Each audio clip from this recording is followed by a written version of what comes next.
Existem cirurgias de tumores cerebrais que é o contrário do que eu estou falando, que dura 1 hora, 2 horas, mas eu estou falando aqui das cirurgias mais graves, mais sérias, que existem em muito mais da equipe.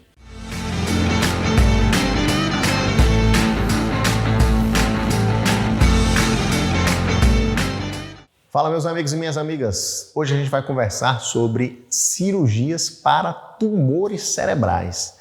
Eu já aviso que esse vídeo é um vídeo focado na população geral, então eu vou usar termos aqui menos técnicos, termos mais conhecidos, tá? Para não ficar um vídeo muito complexo aí. E a gente vai falar dessa anestesia que geralmente é usada para problemas sérios, são tumores que acometem o cérebro. E sempre que a gente fala de cérebro é algo muito delicado, né? É algo muito sensível. Existem vários tumores cerebrais, eu vou falar assim que existem tumores extremamente malignos e existem tumores que são mais simples e conseguem ser retirados ali com mais facilidade, porém é uma cirurgia sempre muito delicada. O cirurgião, falando da parte cirúrgica, né? Geralmente ele faz essas cirurgias aí com um microscópio. E é um microscópio que amplifica a visão dele para ele ter muito mais precisão ali no momento de fazer a cauterização, no momento de fazer uma incisão no tecido cerebral. Isso é super importante para que ele consiga diferenciar qual é a parte do cérebro que tem o tumor e essa parte precisa ser tirada e qual é a parte do cérebro que está saudável, que não pode ser mexida porque ele pode tirar uma função daquela pessoa.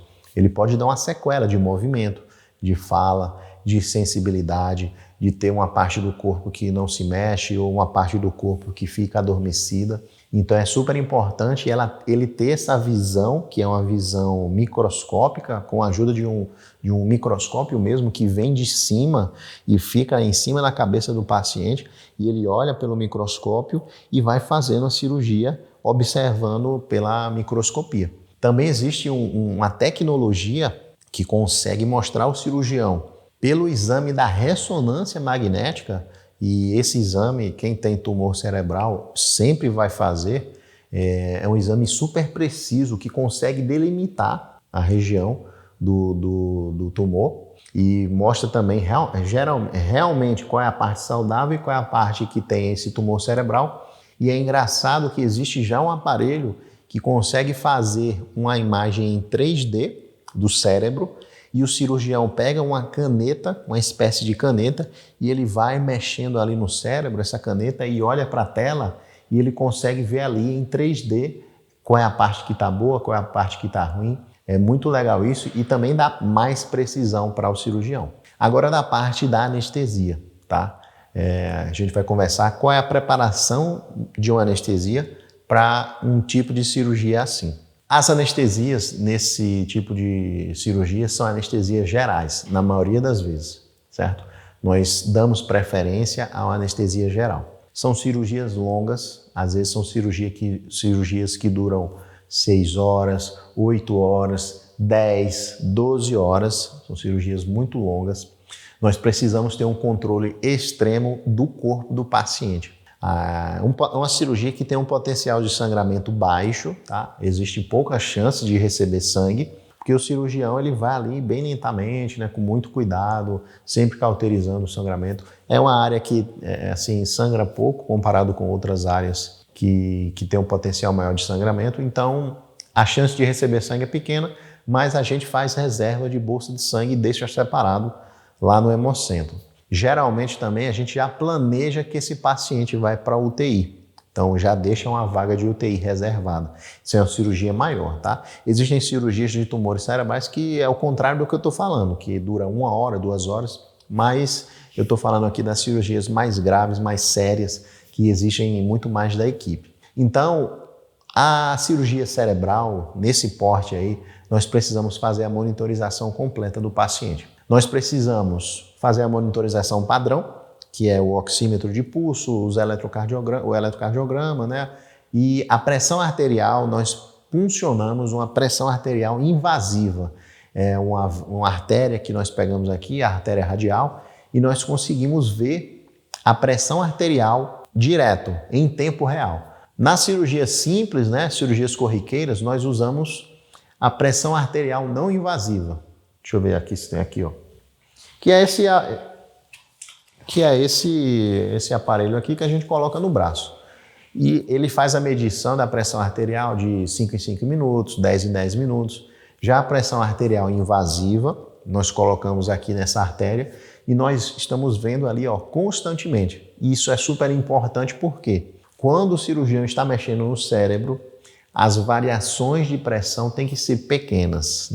Você não pode deixar o paciente com uma pressão muito alta e nem pode deixar o paciente com uma pressão muito baixa.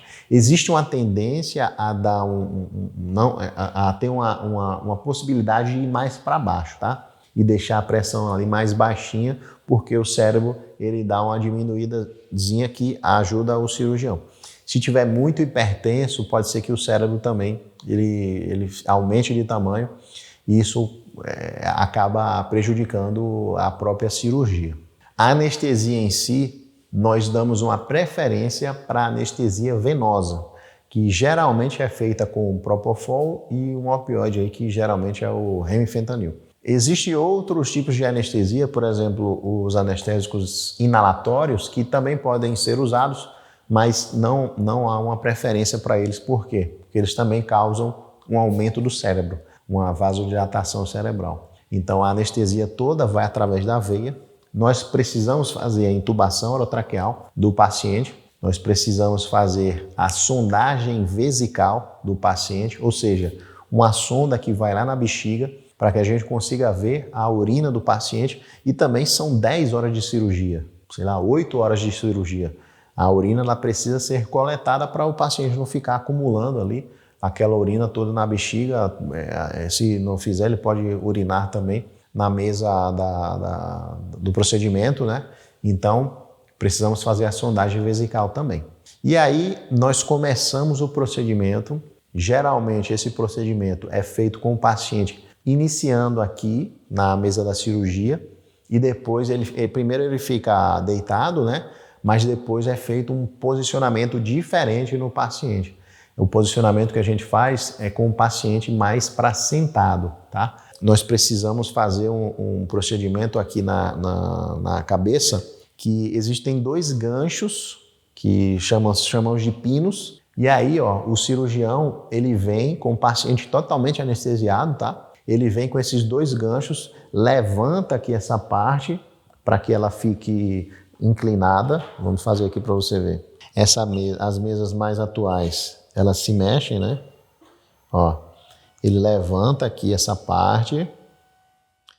Então tá aqui a cabeça do paciente, as pernas para lá.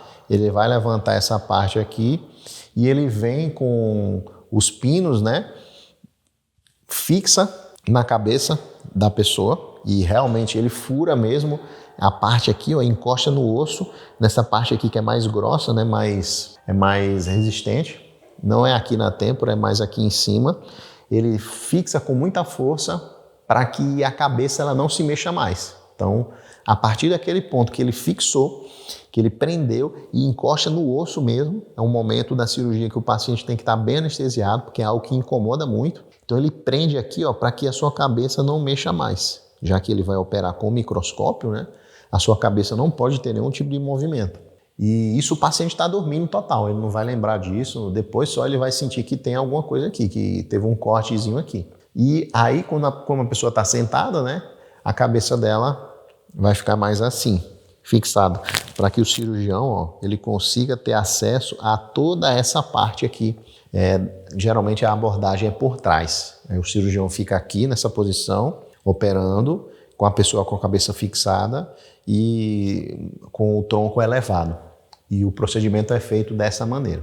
Uma parte super importante é essa da pinagem, né, da cabeça. A parte também que o cirurgião entra no cérebro, ele precisa até chegar lá, ele usa uma espécie de broca, é uma broca cirúrgica, um material super específico, estéreo, muito delicado, apesar de ser bruto, né, também há uma delicadeza. É um material feito por empresas que produzem esse tipo de material, empresas específicas, e ele consegue fazer uma abertura na calota craniana com essa broca, né, uma broquinha que vai girando. Broca eu estou falando para você entender que é uma espécie de broca, tá? Ninguém usa esses materiais que são usados em construção, isso aí é coisas nada a ver. Então, existe essa maneira sim de fazer a entrada na calota, né? Você tira aqui uma parte e aí a cirurgia se inicia, propriamente dita, ali no cérebro. Beleza. O cirurgião fez toda a abordagem, ele tentou retirar o máximo de tecido ruim possível, né? Tecido de tumor, e no final ele faz a cobertura daquela região que ele tirou, ou com o próprio osso, ou com alguma prótese. Às vezes tem próteses de tecido aqui que são feitos em impressoras 3D também, é bem interessante isso, para que ele consiga fechar essa região. Às vezes ele pode deixar uma monitorização ali de pressão intracraniana, é um dispositivozinho que ele vê como é que está a pressão dentro da cabeça, e na maioria das vezes a gente tenta acordar o paciente. Volta à posição, tira aqueles pinos que ficam na cabeça, né, que era para não deixar a cabeça se mexer, e a gente vê como é que ficou o paciente depois do final da cirurgia. E aí entram alguns fatores. Geralmente, da parte da anestesia, é tranquilo acordar o paciente nesse momento, né? O que vai interferir muito é como o paciente foi abordado durante a cirurgia, se saiu muito tecido encefálico, né, que possa prejudicar aí a questão do despertar do paciente, né? Se vai mexer com alguma parte ali da consciência dele. E aí nós temos duas abordagens. Se estiver tranquilo, se for uma cirurgia controlada, que não aconteceu nenhum problema, nós temos uma tendência a já extubar o paciente, a já acordar o paciente dentro da sala cirúrgica. E também vai de uma abordagem do próprio cirurgião também. Existem cirurgiões que gostam de fazer já essa extubação na sala cirúrgica, já para ele avaliar o paciente, perguntar se está levantando os braços, se está mexendo a perna, se ele consegue ter uma movimentação da cabeça, né? O cirurgião já quer saber se houve alguma lesão nesse momento. E existem outros que preferem levar o paciente para a UTI, intubados, e na UTI lá ele fazer a extubação com calma, tá? Com muito mais suavidade. Então tem essas duas possibilidades aí. Lembra, é sempre um assunto delicado, né? É sempre um assunto muito sensível, assim, falar desse tipo de procedimento, porque são cirurgias muito complexas e são problemas sérios que acontecem, né? Tudo que acontece no cérebro é muito sério. Ficou aí minha visão sobre a cirurgia para tumor cerebral. Se você achou interessante eu discutir esses assuntos, deixa o seu like. É uma forma de você me falar: Tiagão, esse conteúdo é legal, produz mais conteúdo assim, né? Faz mais vídeos desse tipo aí que eu achei legal. E é isso, meus amigos e minhas amigas. Um grande abraço do seu amigo Thiago e até o próximo vídeo. Tchau!